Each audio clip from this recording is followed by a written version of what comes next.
একলব্যর কাছে পৌঁছে গেল রাঙা। হ্যাঁ বন্ধুরা, এমনটাই দেখা যাবে। তাই সম্পূর্ণ জানতে ভিডিওটিতে লাইক দিয়ে চ্যানেলটি সাবস্ক্রাইব করে দেখতে থাকুন। গল্পের শুরুতেই দেখা যাবে রাঙা বাড়ি থেকে পালিয়ে আসে। তারপরে সত্যজিৎ স্যার ফোন করলে রাঙা বলে, হ্যাঁ সত্যজিৎ স্যার, আমি বাড়ি থেকে পালিয়ে এসেছি। এবার শুধু আমাকে তুই উড়ান বাবুর কাছে পৌঁছে দে। যে জায়গাটা এরকম হয়েছে সেখানে তুই শুধু আমাকে পৌঁছে দে। আমি আমি নিশ্চিত যে উড়ান বাবুর কোনো একটা বিপদ হয়েছে। আমি উড়ান বাবুকে যে করি হোক আমি সুস্থ অবস্থায় বাঁচিয়ে আনবই আমি। তখনই সত্যজিৎ বলে, আচ্ছা রাঙা তুমি দাঁড়াও, গাড়ি করে আমি তোমাকে পৌঁছে দেব, আমি আসছি। এই বলি ফোন রেখে দিলে তখন রাঙা বলে, আমি জানি উড়ান বাবু, তো কোনো না কোনো বিপদ হয়েছে, আমি আসছি, আমি তোকে বাঁচাবই, আমি তোকে বাঁচিয়ে বাড়িতে ফিরিয়ে আনবো। ওইদিকে অঙ্কুর বলে, রাঙা এই জায়গা দিয়ে নিজের শাড়ি পেঁচিয়ে তারপরে পালিয়েছে, এখান দিয়ে পালিয়ে গেছে রাঙা। তখন পাঞ্চেরি বলে, পালিয়ে গেছে? কি বলছো তুমি? রাঙার শরীরটাও তো ভালো নয়, ও তো অনেক অসুস্থ, ও পালিয়ে গেল কেন? ও এখন কি করবে? কি করবে ও? আমি তো কিছু বুঝতে পারছি না। মার বাবা জানতে পারলে তো তারা তো আরো বেশি টেনশন করবে। তখন সভ্য বলে, হ্যাঁ, রাঙা কোথায় চলে গেল? ভাইকে ও একা কি খুঁজে পাবে? ওইদিকে বৃন্দা মনে মনে চিন্তা করতে থাকে, কি ব্যাপার, রাঙাটা আবার কোথায় চলে গেল? তখন সার্থকী বলে, সব ব্যাপারে ওর বাড়াবাড়ি, এসব বাড়াবাড়ি না একদম ভালো লাগে না। এই মেয়েটা আমাদেরকে একটু শান্তিতে দেবে না, সেটা বুঝতে পারছি, একটু শান্তি দেবে না। এত বাড়াবাড়ি করার ও কি দরকার ছিল? ওইদিকে দেখা যাবে জঙ্গলের আদিবাসীরা সবাই মিলে একলব্যকে ঘিরে আছে। তখন একলব্য জ্ঞান হারিয়েছে, তারপরে আস্তে আস্তে একলব্যর জ্ঞান ফিরে আসে। তখন একলব্য উঠে বসলেই জঙ্গলিরা সবাই মিলে একটা শব্দ করতে থাকে। তখনই একলব্য ভয় পেয়ে যায় আর বলে, আমি কোথায়? আমাকে কেন তোমরা এখানে ধরে এনেছো? কিন্তু ওরা কোনো শব্দই করে না। ওইদিকে দেখা যাবে সত্যজিৎ স্যার রাঙাকে একটা হেলিকপ্টার ঠিক করে দেয় আর বলে, রাঙা তুমি একটু অপেক্ষা করো, আমি না হয় প্রশাসন থেকে পারমিশন করিয়ে দেই যে তুমি যাবে। না হলে দেখো, তুমি তো একলব্য বসুর ওয়াইফ, তোমার কোনো প্রবলেম হবে না, তুমি পারমিশনটা পেয়ে যাবে। তুমি শুধুমাত্র আমাকে একটু সময় দাও, না হলে জঙ্গলের মধ্যে তুমিও তো গিয়ে বিপদে পড়তে পারো। তুমি কেন বুঝতে পারছো না? তখন রাঙা বলে, না রে সত্যজিৎ স্যার, আমার মন বলছে উড়ান বাবুর কোনো না কোনো বিপদ হয়েছে, আমি উড়ান বাবুকে রক্ষা করবই, ওদের হাত থেকে আমাকে উড়ান বাবুকে বাঁচাতেই হবে। আমি পারবো, আমি যাব, আমি একাই যাব, আমি পারমিশনের জন্য অপেক্ষা করতে পারবো না। তখন সত্যজিৎ স্যার বলে, ঠিক আছে তাহলে যাও, ঠিক আছে, অল দ্য বেস্ট। এই বলেই রাঙাকে বিদায় দিয়ে দেয় সত্যজিৎ। ওইদিকে দেখা যাবে টিভিতে নিউজ দেখতে থাকে অঙ্কুর।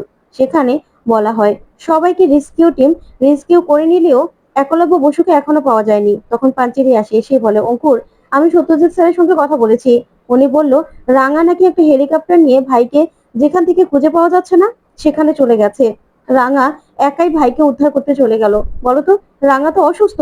তখনই অঙ্কুর বলে, আচ্ছা সত্যজিৎ স্যারই বা রাঙাকে একা ছাড়লো কি করে? তখন পাঞ্চেরি বলে, সেটাই তো কথা, আমিও তো সত্যজিৎ স্যারকে এটা বলেছিলাম যে আপনি রাঙাকে একা ছেড়ে দিলেন। তখনই এই কথা বলে অঙ্কুর বলে, না না, রাঙা কিন্তু বিপদে পড়তে পারে, আর রাঙার জন্য একলব্যও কিন্তু বিপদে পড়তে পারে। এদিকে এইভাবেই একলব্যকে পাওয়া যাচ্ছে না রাঙার এই বোকামির জন্য। কাউকে ছাড়া রাঙা গেলে তখন একলব্যর এই ব্যাপার নিয়ে সমস্যা হতে পারে। তখনই সার্থকী বলে, তোমাদেরও মনে হচ্ছে তাই না রাঙা এবার বাড়াবাড়ি করছে? কিন্তু কি বলতো, তোমরাই তো রাঙাকে সবসময় প্রশ্রয় দিয়েছো, প্রশ্রয় দিয়ে দিয়ে মাথায় তুলেছো, তার জন্যই তো রাঙা এত বড় সাহসটা পেলো। কি পাঞ্চেরি, এখন তোর কেন মনে হচ্ছে রাঙা বাড়াবাড়ি করেছে? রাঙা যেটা করেছে সেটা কি ঠিক করেছে? রাঙা যেখানে কেউ একলব্যকে খুঁজে পাচ্ছে না, সেখানে রাঙা কি করে জানলো যে একলব্য কোথায় আছে? আর রাঙাই বা একা তীর ধনুক নিয়ে কি করবে? কি করবে রাঙা? সেটাই তো বুঝতে পারছি না। এখানে দেখতো রাঙার জন্য সবাই ভয়ে আছে। ময়না, ময়নাও ভয়ে একদম শিউরে আছে, সবসময় হাত পা কাঁপছে। তখন ময়না নাটক করতে গেলে সভ্য বলে, কি ব্যাপার ময়না, এরকম করছো কেন? তখন সার্থকীর কথা বলে ময়না। তখনই সার্থকী বলে, এই যে বর্দা, বর্দাও তো টেনশনে আছে তাই না? আমরা সবাই চিন্তা করছি একলব্যর জন্য, কিন্তু রাঙা, কিন্তু রাঙা এভাবে কিসের জন্য বেরিয়ে গেল? আমার তো মনে হচ্ছে রাঙা, রাঙা এসবের মধ্যে জড়িত আছে, কিছু একটা তো ব্যাপার আছে। না হলে, না হলে রাঙা কি করে জানলো যে একলব্য কোথায় আছে? তখনই সার্থকের কথা শুনে বৃন্দাও চমকে যায়। ওইদিকে দেখা যাবে একলব্য, একলব্য বলে, কেন, কেন তোমরা আমাকে এখানে ধরে এনেছো? এখানে কেনই বা নিয়ে এসেছো? তখনই দেখা যাবে ওদের সর্দার সেখানে আসে। তখন তো একলব্য তাকে দেখে ভয় পেয়ে যায়। তখন সর্দার এসে বলে, তুই, তুই সবকিছুর জন্য দায়ী। তখন একলব্য বলে, আমি আবার কি করেছি? তখন সর্দার বলে, আমাদের মূর্তি চুরি গেছে, দেবতার মূর্তি চুরি গেছে, বুঝতে পেরেছিস? সবকিছু তোর জন্য, সবকিছু তোর জন্য হয়েছে। তোর কি দরকার ছিল এখানে প্লেন থামানোর? কেন? এখানে আমরা তো ভালোই ছিলাম, কোনো মানবরা জানতো না আমরা এখানে আছি। তোর জন্য সবাই এখন জঙ্গলে ঢুকে পড়েছে, আমাদের মূর্তিটা চুরি গেছে। তখন একলব্য বলে, বাবা আমি তো জানি না, আমি তো কিছু উপায় না পেয়ে এখানে প্লেনটা ল্যান্ড করে ফেলেছি। তখনই আরেকজন এসে বলে, সর্দার, এই এই হলো পাইলট, ওই প্লেনটা এখানে নামিয়েছে ওর জন্যই এখানে সব মানুষজন ঢুকে পড়েছে। তখন একলব্য বলে, দেখুন আমি তো জানতাম না, মানুষগুলো বাঁচাতে আমি এখানে প্লেনটা নামাতে বাধ্য হয়েছি। তখন সর্দার বলে, অত কিছু জানি না, আমরা আমরা এই দেবতা পুজো করতাম, আমাদের এখানে কোনো কিছুর অভাব ছিল না, বৃষ্টি জল কোনো কিছুর অভাব ছিল না। এখন দেবতা চুরি হয়ে গেছে, এখন তো আমাদের মানুষগুলো না খেতে পেয়ে মরবে।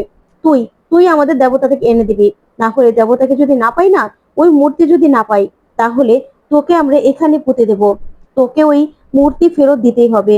তখন একলব্য মনে মনে বলে, আমি কি করে এদেরকে বুঝাবো, আমি তো মূর্তি জানিই না কোথায় ছিলাম, চুরি করব কি করে? ওইদিকে পাঞ্চেরি বলে, দেখ মেজদা, তুই না একদম বাজে কথা বলবি না। শোন, রাঙার উড়ান বাবুকে না অনেক ভালোবাসে। তখন সার্থকী বলে, কেন? রাঙা রাঙা কেন গেল তীর্থনুক নিয়ে ছুটে? ওখানে কি রাঙার কোনো শত্রু আছে যে রাঙা তীর্থনুক নিয়ে কার সঙ্গে লড়াই করবে?